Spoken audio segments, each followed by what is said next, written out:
We are in Series 1, Exposing the False Interpretation of the Scripture. Our topic number is S1012. Wrong interpretation of John 15:1-2 leads to fake encouragement of the remnants of the church. So we'll read our verse, John 15:1-2. It says that I am the true vine, and my Father is the gardener. He cuts off every branch in me that bears no fruit, while every branch that does bear fruit, he will prune so that it will be even more fruitful. Let us debunk. There are some pastor or church leaders quoted this verse, John 15, when a member left the church for some reason, either valid reason or not valid reason. If the reason is not valid, not favorable to them, or they might create a lot of questions from the remnants of the church, then they will simply say that the Lord is pruning the church. That is the safest way they can say. That is the way they deal it. Why? Because para maproteksyonan ang kabuuan ng simbahan. And what does that mean? The minute that ang ibig nilang sabihin that the Lord remove the unwanted members of the church out from the church for them to be fruitful. Ang kanilang ibig sabihin that the Lord prunes the unnecessary people out from this ministry for them to multiply. The Lord eliminates the burdensome people out from the assembly of the real believers. So it is an advantage since fruitfulness will result. But again, this is a wrong interpretation. There are three kinds of members who left the church. First kind of a member leaving the church is he simply left unnoticed, hindi kawalan. Pangalawa, left but blessed, malaking kawalan. Pero yung left but cursed, dahil nawala ang problema nila. So the cursed were being unwanted one from the church. They believe that their departure is not a subtraction but multiplication. And they never expect division because they see it an addition to the overall ministry of the church. This is the algebra they adopted. In fact, they actually anticipated the departure. But they never made an attempt to fix prior to his departure. Not only that, aside from using this verse wrongly, they speak bad things against the person as a selfish one, a proud person, a position grabber, immature, not a true believer, sinful, wicked, walang utang na loob, and all other kind of negative description, thus just to destroy the personality of that person during their meetings and even in a pulpit attack. But here's the problem when they interpreted the scripture wrongly. They use this verse wrongly for selfish intention, few to mention. Maybe to conceal the truth of the matters. Maybe to pacify the remaining members that even losing one, it is still a great advantage. Or to cover up the real issues that may confront the leadership of the church. At the end of the day, they will just say that God has a plan for the church to make it more fruitful, and the Lord is pruning the church. That statement is wrong. The Lord is pruning the church. Statement is wrong. Ulitin ko po, mali po yun. So this pastor or leader seeks approval from the remaining members in the expense of the dignity of a brother who left the church, and even using the scripture falsely by interpreting it with twisted representation. Why I said wrong interpretation when they say that the Lord is pruning the church? Let me give you my explanation based on the scripture. I am the true vine, and my Father is in the gardener. He cuts off every branch in me that bears no fruit, while every branch that does fruit, he prunes, so that it will be even more fruitful. You are already clean because of the word I have spoken to you. Remain in me. And verse 5, I am the vine, you are the branches. If a man remains in me, and so on and so forth. If you remain in me and my words remain in you, ask whatever you wish, and it will be given. So again, this is a metaphor used about farming. The words mentioned here was the vine, referring to the Lord Jesus Christ, the gardener, the Father. The fruit means the manifestation or commitment or service or attitude of the believers. And the branch, we will discuss here. Kasi dito po ang naging confusing kung ano ba yung branch. Ang branch ba ay church na pinupron o ang branch ba ay individual member of the church or individual person. So there are two considerations here. So we will focus on the branch. Kasi dito po nagkakatalo, dito po nagkakamali ng interpretasyon sila. There are two considerations here in interpreting the word branch in this verse. The first consideration is that the branch being mentioned here refers to a church. And the second consideration, the branch being mentioned here refers to an individual person inside the church. So there are two possible ways to interpret this verse about the word branch. But there's only one correct interpretation. There's only one meaning in every scripture. So the first, the branch mentioned is a church composed of people, and mostly this is the common interpretation. Mostly this is the common interpretation. So let us take the first consideration. And what is that consideration? The Lord prunes the church, or that branch is referring to the church. And let me assume to be correct. Let us assume that they are correct in their interpretation, that the Lord prunes the church. So in John 15:1, every branch that does not bear fruit, he prunes so that it will be even more fruitful. So applying that the branches referred here is a church, then they may state it this way. While every church that does not bear fruit, he prunes so that it will be even more fruitful. So before we will proceed, it seems this sounds correct when they interpreted this way, that every church, every branch refers to the church, and the church that does not bear fruit he prunes so that it will be even more fruitful. That is why, with this interpretation, this said that when someone or a member leaving the church or expelled from the church, God the Father fronts the church by removing the unwanted and the unnecessary members of the church so that it will be even more fruitful. That is their interpretation. This is how they interpret this verse. So we need to read the preceding verse and still apply the same premise that the branches being mentioned is meant to be the church being pruned by God. So John 15:1, God cuts off every church in him, in Jesus, that bears fruit. No church can bear fruit by itself. It must be remain in the vine. So this is the problem. When they said that the branch refer to the church, because nowhere in the Bible that the Lord cuts off a church. But you can see what being cut off is the individual people inside the church. Now continue reading that verse using again the premise, or the word branch is the church. Verse 5, I am the true vine, you are the churches. If a man, here man is used, not church, remains in Jesus and I in him, again here him refers not to the church. He used not the church, will bear much fruit. Apart from Jesus, you church can do nothing. So confusing na. So doon sa umpisa, parang tama at madaling gamitin yung word na branch refers to the church. Pero yung sa preceding verse, mga kapatid, specific tao na po to, hindi na po to simbahan. Ang sabi sa verse 5, I am the true vine, you are the branches, referring to the people. If a man, so referring to individual people, not the church. If a man remains in Jesus and I in him, so it is not if a church remains in Jesus and the church in him. Hindi po, mali na po, twisted na po. And he will bear much fruit. Apart from Jesus, you, individual person, not a church, can do nothing. If anyone, verse 6, if anyone, so not the church, if anyone, hindi po to church. If anyone, it is a person, does not remain in me, he is like a branch that is thrown away and withers. Such branch are picked up and thrown into the fire and burned. So the churches will be cast in hell for being dead or fruitless. Hindi po, ang individual na tao ay being thrown away, such branches, such people.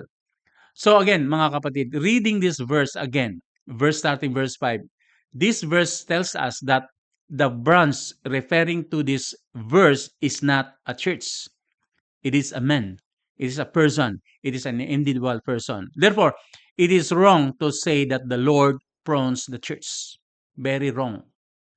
So in this verse, it becomes clearer that the branch here is not referring to the church. And continue, verse 7, if you remain in me, my words remain in you. So referring to a specific person inside the church. It is not the church. Verse 8, this is to the Father's glory that you bear much fruit, showing yourselves, not the church. It is an individual person. To be my disciples, so individual person. So again, if you agree with this kind of interpretation that the Lord prompts the church, that when an unwanted member leaving the church results fruitfulness, then you have a lot of problem when interpreting the whole chapter of John 15. So the Lord prompts the church is what? It is not true. It is not the correct interpretation. Kaya magbantay po kayo na sa mga nagtuturo na kung may aalis na isang miyembro at sasabihin, the Lord prompts the church. Amen? Here's another problem. If you believe that the Lord prompts the church so that it will be even more fruitful, assuming lang na tama kayo, sige, palagpasin natin yung verse 5, verse 6, verse 7, napakapahirap na. So, let us assume, if you believe that the Lord prompts the church so that it will be even more fruitful, how it become fruitful when someone left the church? Di ba po?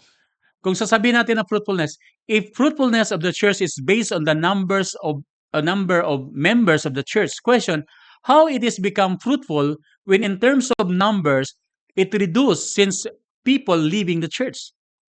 It is a contradiction of the verse itself. Pangalawa, if fruitfulness is based on the increasing faith of the remaining members, assuming that fruitfulness is based on the maturity or the increasing faith of the remaining members, question, how it become fruitful when faith is by hearing the word of God and not based on the number of people and based not on the number of members of the church? Again, it contradicts with the Bible when it says that faith comes from hearing the word of God. So kahit ilan lang po sila, kung sila naman ang pananampalataya nila sa pakikinig ng salita ng Panginoon ay lumalalim naman kaysa isang libong membro na wala namang malalim na pananampalataya dahil ang pananampalataya ay makukuha sa pakikinig ng salita ng Panginoon. So this is not about numbers to measure the maturity of the church. The third one is that if fruitfulness is based on the quality of the remaining members of the church, for example, having a member or a certain group of people leaving the church, and if you will base on the Lord's proning the church and the fruitfulness is based on the quality of the remaining members, then having a holy members, having a righteous leaders, having a truthful ministry head, having a faithful elders of the church, having a submissive deacons and brilliant pastors and matured members of the church. Question, what kind of church you have here on earth? Having such kind of quality of the members that the church may be located in heaven and not located here on earth, having the almost perfect quality of the members of the church that you could say it fruitfulness. Again, it contradicts with other verses in the Bible because the church is the place of the imperfect people. A church is a place for an unholy people, ungrateful people, sinful people, unlovable people. Remember, Jesus came not for the righteous but for the sinners. Jesus died while we are sinners. Jesus never died for the holy and for the perfect people, but he died for the sinners. Jesus came to seek and save the lost. God chose some to be holy and blameless in his sight so that they are not holy, and Jesus, the Lord God, chose them to be holy. So in the first place, they are not holy, but God chose them to be holy. So if you treated the one who lived the church as an enemy, as a quarrelsome, as a burdensome, as a troublemaker, as a selfish, immature, sinful people in leaving the church, this kind of interpretation is offensive to God because this is not against his command.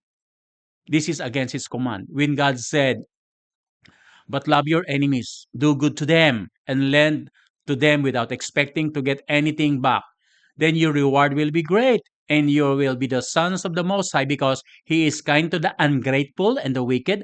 Be merciful just as your Father is merciful. So Jesus Christ is telling us that be merciful to the ungrateful people, to the wicked. Be kind to the wicked people.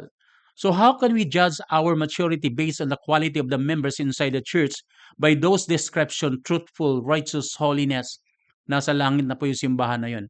And here's another problem why you are wrong that when you say that the Lord prunes the church. Because during the time Jesus taught the disciples, this John 15:1, the church never yet in existence because the church commenced and started only in Acts chapter 5 during the Acts of the Apostles. Wala pa po simbahan na sinasabi ng ating Panginoon na ang kanyang ipopron ay simbahan. Sa panahon ng ating Panginoon, wala pa pong simbahan. Therefore, yung branch na yun is not referring to a church. It is referring to an individual person. Or you might say that this verse is a prophetic statement of Jesus Christ looking forward to the church that's soon to commence. Then I would say it is not a prophetic statement because Jesus encouraged the apostles that they should remain in the vine even they will be persecuted and even they will be killed. Remain in Jesus Christ even Jesus left them. Remain in the faith in the midst of hardship and in suffering.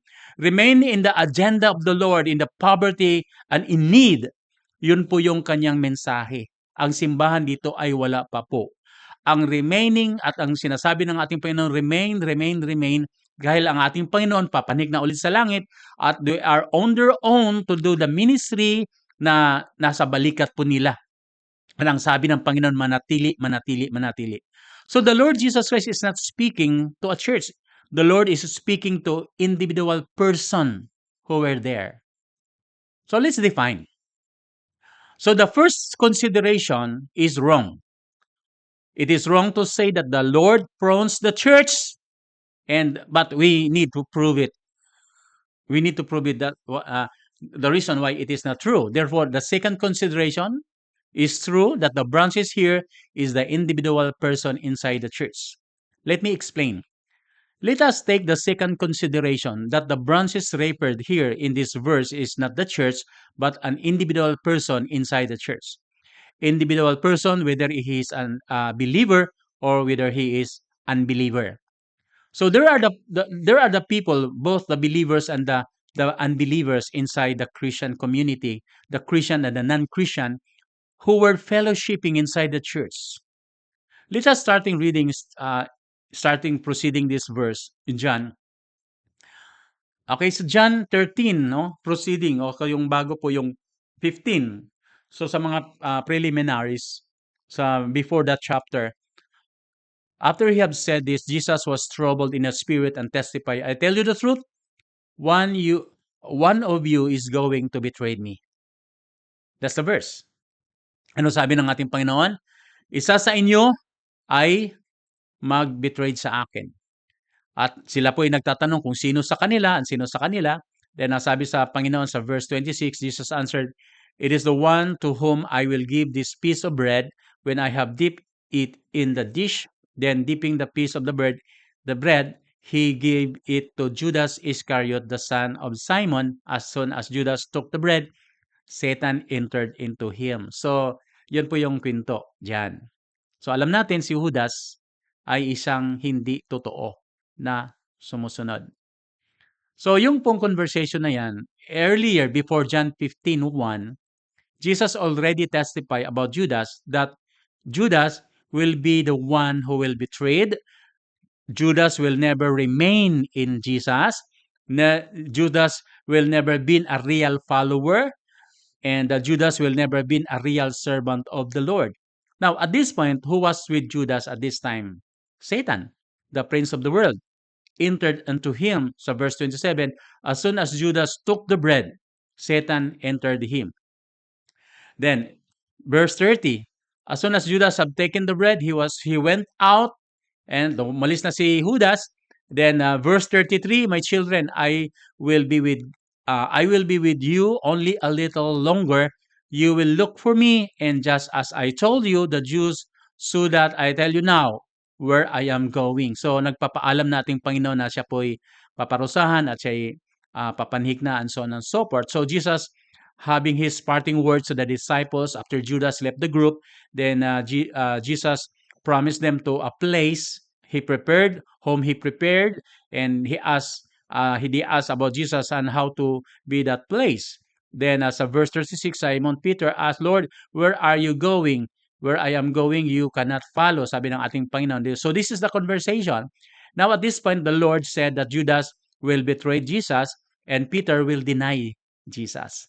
So there are two persons here na kausap ng ating Panginoon, si Judas na nagtatanong at si Peter na dinideny ng ating Panginoon. At ang sabi ni Peter, over my dead body, hindi kita itatakwil, Panginoon. Here, we have two types of disciples of the Lord representing the real and the unreal.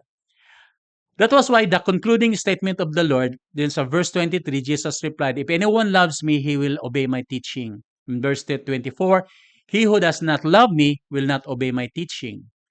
And then sa verse 28, chapter 14, verse 28, if you love me, you would be glad that I am going to the Father, for the Father is greater than I, and I have told you now, and so on and so forth. I will not speak with you much longer, for the prince of this world, referring to Satan entering the life of Judas. Okay, sabi niya, I will not speak with you much longer, kasi nga, palapit na siyang halikan ni Judas at huhuliin at paparusahan. So yan po yung conversation. At sabi niya, come, let us leave. So again, these were the words of the Lord Jesus Christ to encourage them to stay, to remain, to trust, not to worry, not to fear, and to continue the mission, the agenda, even Jesus Christ will leave them. These were the words of encouragement to the apostles when Jesus foretelling them that Judas will betray him and Peter will deny Jesus. Both Judas and Peter represent the real and the unreal followers of the Lord. Then here comes this verse. At ang sabi din ng Panginoon finally, verse 15, I am the true vine. My Father is the gardener. He cuts off every branch in me that bears no fruit, while every branch that bears fruit, he prunes so that it will be more fruitful. Now, again, yun po yung importante na basahin natin yung context. So we now take the second consideration that the branches referred here is not the church, but individual person inside the church. People, both the real believers and the non-real believers, the Christian and the non-Christian, who are fellowshipping with the believers inside the church. So sa panahon ng ating Panginoon, since na wala pa namang simbahan, at sabi natin hindi nare-refer to ng simbahan, but individual person. So sa kanilang association, sa kanilang assembly, sa kanilang fellowship ng ating mga apostoles, ang sabi ng Panginoon, every branch that bears no fruit will be cut off. And who will be cut off among them? Judas. Every person that does not bear fruit will be cut off. So, who was with Jesus during this teaching? This reminder was intended for Judas and Peter. They were both present, the real and the fake believers, the true believers and the false. The one who loved Jesus and the one will not. The one who will remain with Jesus and the one who will not. The one who obey Jesus and the one will not. So, referring to the conversation, to the flow of conversation, why Jesus Christ came in that the true vine, I am the true vine, he cut off every branch that bears no fruit. And he pruned every branch that bears fruit to be more fruitful. So again, the conversation flows this way, that Judas was a fake follower of Christ. Judas was the one bears no fruit, no love to Jesus, no obedience to Jesus.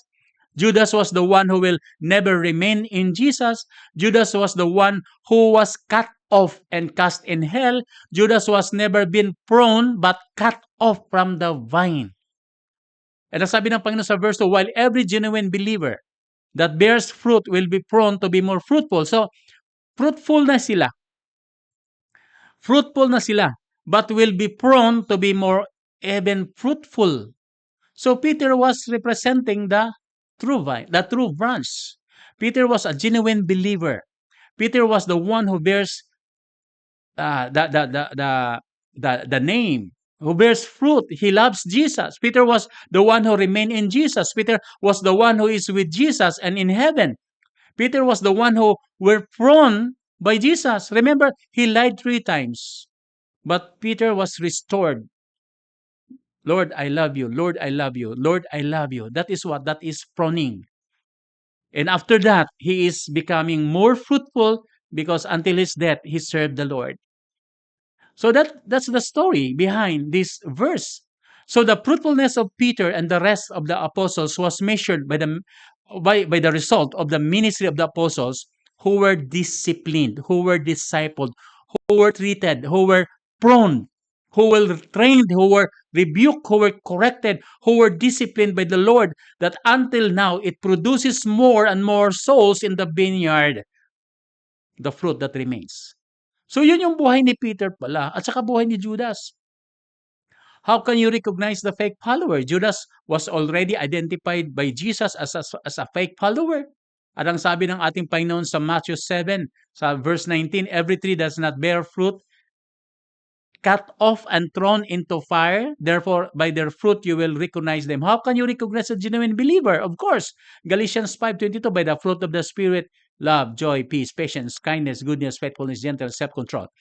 So, Peter, also known by Christ, bagamat siya'y nagsisinungaling, he denied the Lord Jesus Christ for 3 times, but he was restored. That is proning. He was disciplined. He were rebuked. Peter was restored by the Lord. So when the resurrected Jesus confronted Peter 3 times, also Peter said, "You know, Lord, that I love you." So, yun sabi ni Peter. So, sino yung manatili? Sabi ng talata kanina, if you truly love me, you will remain in me. At nung ni-rebuke ni Peter ni-rebuke ni Lord si Peter because na umalis na si Peter sa paggawa sa ministeryo, ay pinuntahan ni Lord 3 times, sinasabi, "Peter, do you love me?" At ang sabi ni Peter, "You know, Lord, that I love you." Then Peter was restored and then died for the gospel.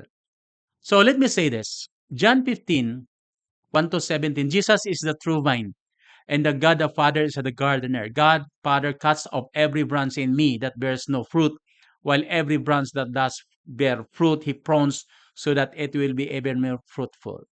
Judas was fruitless, a dead branch, and was cut off and cast in hell. God the Father cuts off every branch in me that bears no fruit. Peter was fruitful, but prone to be even more fruitful. Every branch that bear fruit, he prunes so that it will be even more fruitful. Therefore, the branch never meant as a church. It is wrong.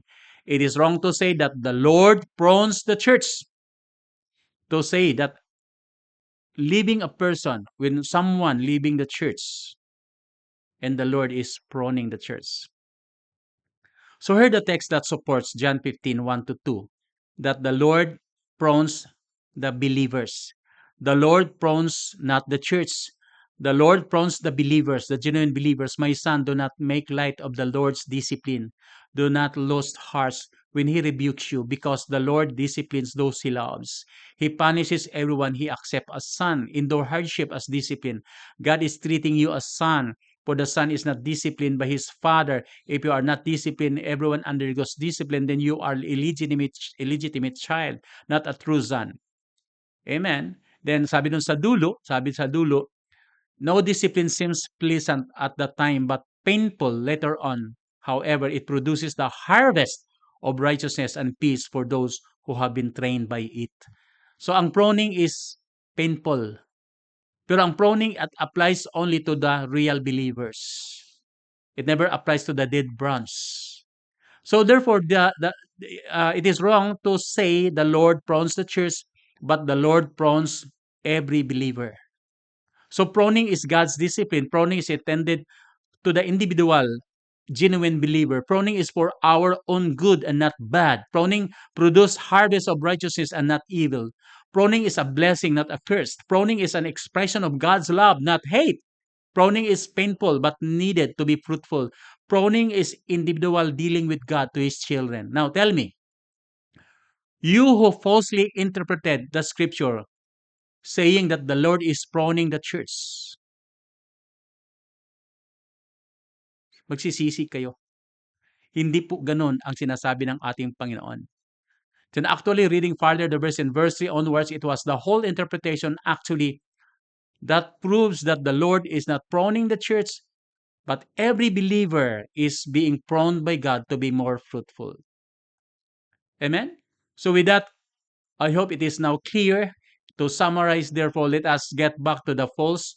Let us let us finally let us go back to the false interpretation of some pastors and leaders when someone is leaving the church. If unfavorable to them, they will use John 15:1 to 2 to pacify the remaining members, saying that the Lord prompts the church to become more fruitful when someone is leaving the church. I already explained in details why this kind of interpretation is wrong, but the genuine Christian will be prone by God, by the Lord, to be more fruitful.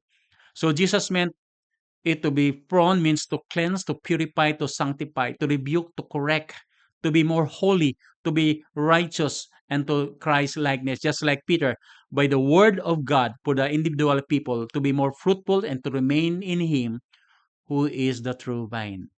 God bless.